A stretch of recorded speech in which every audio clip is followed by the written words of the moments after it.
So hello, आज हम पढ़ने वाले हैं गिट और GitHub. So first of all, git start करने से पहले हमें जान लेना चाहिए कि गिट होता क्या है।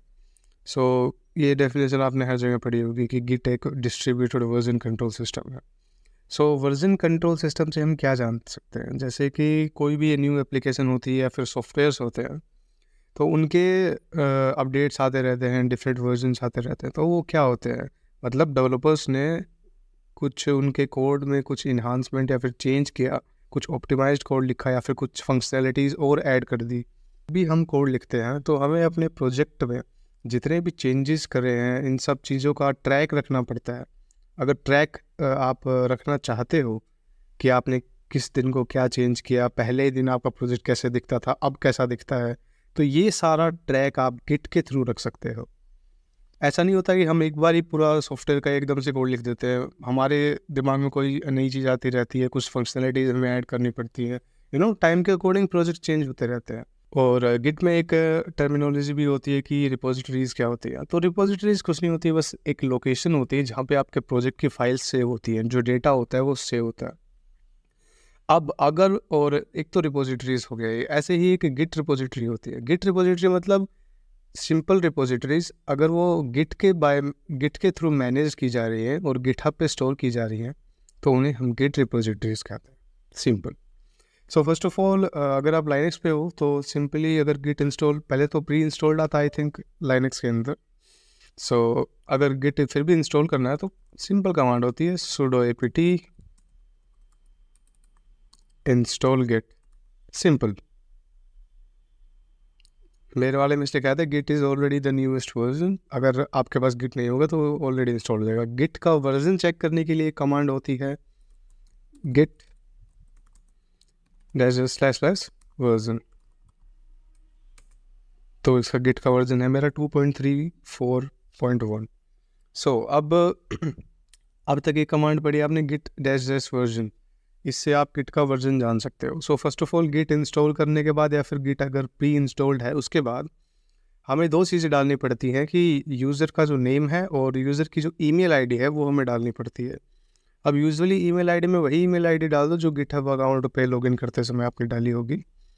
उसकी कमांड होती है गिट config //global। उसके बाद user.name। अब डबल कोलन्स के अंदर आप कुछ भी नेम डाल सकते हो। मैं यहाँ पे आदित्य कुमार डाल दूंगा, मतलब जो भी तुम्हारा जो मन करता है। कोलन बंद करके एंटर प्रेस कर दीजिए। ऐसे ही, और क्या कहते हैं, ईमेल डालने के लिए हमारे पास गिट config //global, उसके बाद user.email। ऐसे ही इसके बीच में आप अपनी ईमेल डाल दीजिए। आई थिंक दो कमांड्स क्लियर हो गई। यूज़र नेम और ईमेल डालने के बाद हमारे पास अब बेसिक गिट की कमांड्स कुछ होती हैं कि जैसे, अब हमने ये तो देख लिया कि अब उसका ट्रैक रखना है हमें रिकॉर्ड का, पर लेकिन वो रिकॉर्ड है कहाँ, मतलब वो जो फोल्डर है जहाँ पे आपके जो पूरा सॉफ्टवेयर की बैकएंड की जितनी भी फाइल्स हैं वो प्रेजेंट है, वो कहाँ है वो, उसको जानने के लिए हम चेक कर लेते हैं। पहले एक ls कमांड डालेंगे चेक करने के लिए कहाँ कितने फोल्डर्स हमारे पास। तो एक फ़ोल्डर बना सकते हैं हम। फोल्डर बनाने का लिनक्स में होता है मेक डायरेक्टरी, mkdir। फोल्डर का नाम क्या रख देंगे हम, लेट्स से हम रखना चाहते हैं प्रोजेक्ट गिट करके, कुछ भी तुम्हारा जो मन करे। आप चेक कर लेंगे कि ये प्रोजेक्ट बना या नहीं बना, फोल्डर बना या नहीं बना। ये फोल्डर बन चुका है। अब इसके अंदर हम एंटर करेंगे cd प्रोजेक्ट गिट। अब फाइल लोकेशन एक बार चेक कर लेंगे हम pwd से।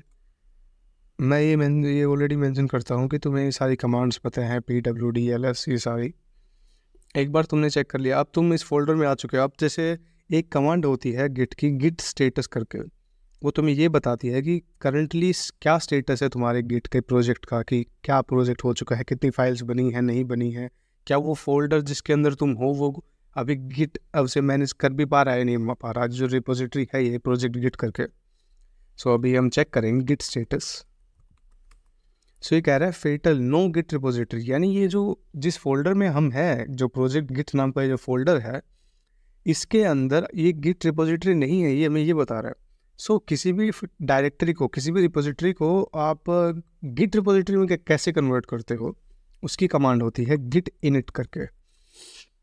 ये जो कमांड है ये आपके फोल्डर को गिट रिपोजिटरी में कन्वर्ट कर देगी। आप जैसे प्रेस करोगे एंटर, इनिशियलाइज्ड, ये देखो यहाँ पे इनिशियलाइज्ड एम्प्टी गिट रिपोजिटरी।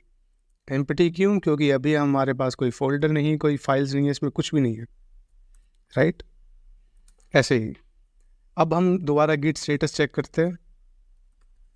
अभी देखिए, अभी हम बता रहे हैं कि ओन ब्रांच मास्टर, ये ब्रांचेस वगैरह भी होती है, मास्टर ब्रांच पे हैं अभी हम, बस यहाँ तक अभी ये जान लीजिए। नो कमिट सेट, यानी ये समझ लीजिए कि कुछ आ रहा है, कुछ डिफरेंट आ रहा है। तो यानी कि अभी जो रिपोजिटरी है गिट प्रोजेक्ट नाम की, प्रोजेक्ट गिट नाम की, ये अभी एक गिट रिपोजिटरी बन चुकी है। फिर उसके बाद हमारे पास एक दूसरी कमांड होती है गिट। अब पहले इसके अंदर हम कुछ फोल्डर्स या फिर कुछ भी, आप जैसे अभी है कहाँ, पहले हम चेक कर लेते हैं स्टोरेज के अंदर। हम यहाँ पे आए, ये प्रोजेक्ट गिट करके, यहाँ पे देखिए एम्प्टी एक फोल्डर है, पर लेकिन यहाँ पे जाके जब आप शो हिडन फाइल्स पे चेक करते हो तो ये आपको एक फ़ोल्डर मिलता है डॉट गिट करके। सो अभी इसके बारे में कुछ भी जानने की ज़रूरत नहीं है। तो आप ये समझ लीजिए कि जो डॉट गिट फोल्डर है ना, ये ही मोस्ट इम्पॉर्टेंट पार्ट है कि अगर ये डॉट गिट फोल्डर यहाँ से हट जाता है तो ये एक गिट रिपोजिटरी नहीं रहेगी। जितनी भी ट्रैक्स, जितने भी मतलब ट्रैक्स इन द सेंस, जितने भी प्रोजेक्ट में एडवांसमेंट या फिर इन्हांसमेंट जो भी करने वाले हो आप, सारी ये जो डॉट गिट फोल्डर है यहाँ पे ट्रैक होंगे, यहाँ पे सब कुछ ट्रैक होगा। सो अब हम आगे बढ़ते हैं, इसको यहाँ से दोबारा ऑफ कर देते हैं। अब यहाँ पे हम कुछ भी एक न्यू फाइल बना लेते हैं। न्यू फाइल बनाने के लिए क्या होता है, नैनो कुछ भी, लेट्स से हम लॉगिन पेज बना रहे होंगे या फिर कुछ भी login.html।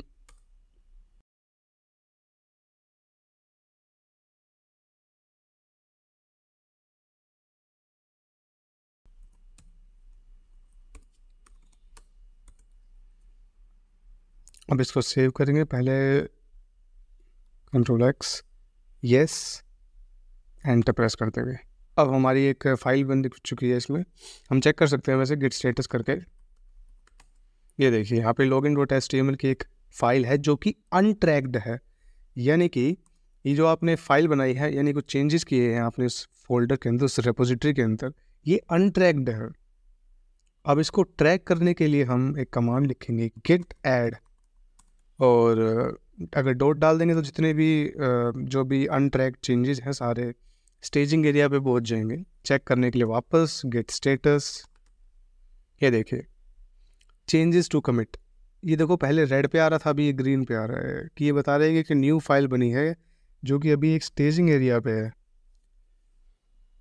अब इसको अगर आप स्टेजिंग एरिया से हटाना चाहते हो तो ये देखिए ये कमांड होगी गिट रिमूव कैच्ड।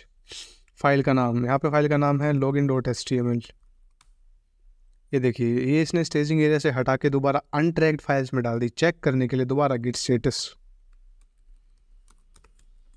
ये देखिए दोबारा अनट्रैक्ड फाइल्स में चली गई है। दोबारा इसको ऐड करने के लिए गेट ऐड, सिंपली अगर आप फाइल का नाम भी डाल सकते हो हम यहाँ पे get.html, login.html, दोबारा गेट स्टेटस।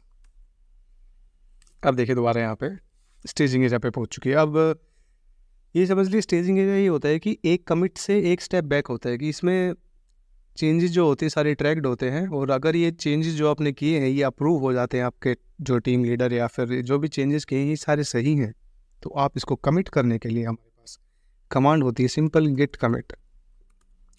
अब हम यहाँ पे /m डाल के यहाँ पे आप कुछ भी मैसेज दे सकते हो कि हम देना चाहते हैं यहाँ पे फर्स्ट कमिट, या फिर फर्स्ट कमिट की जगह आप कुछ भी दे सकते हो। जैसे ये लॉगिन फाइल है तो मैं यहाँ दे दूँगा लॉगिन पेज, कुछ भी एक मैसेज प्रिंट होगा और फिर हम एंटर प्रेस कर देंगे। ये देखिए 1 फाइल चेंज 7 इंसर्शंस, यानी 7 लाइन इसमें इंसर्ट कर दी गई है सपोज। और यहाँ पे दोबारा चेक करने के लिए गेट स्टेटस, ये बता रहा है मास्टर ब्रांच पे है, कुछ भी कमिट करने को नहीं है। इसका मतलब जितनी भी फाइल्स हैं वो ऑलरेडी कमिट की जाती है। वर्किंग ट्री क्लीन, अभी क्लीन है ट्री। ओके, सिंपल, यहाँ तक समझ में आया। हमने अब तक जितनी कमांड पड़ी है कि गिट है, गिट को रिमूव कैसे, अगर स्टेजिंग एरिया पे कैसे डालते हैं, तो हम यहाँ पे हिस्ट्री पे चेक कर देंगे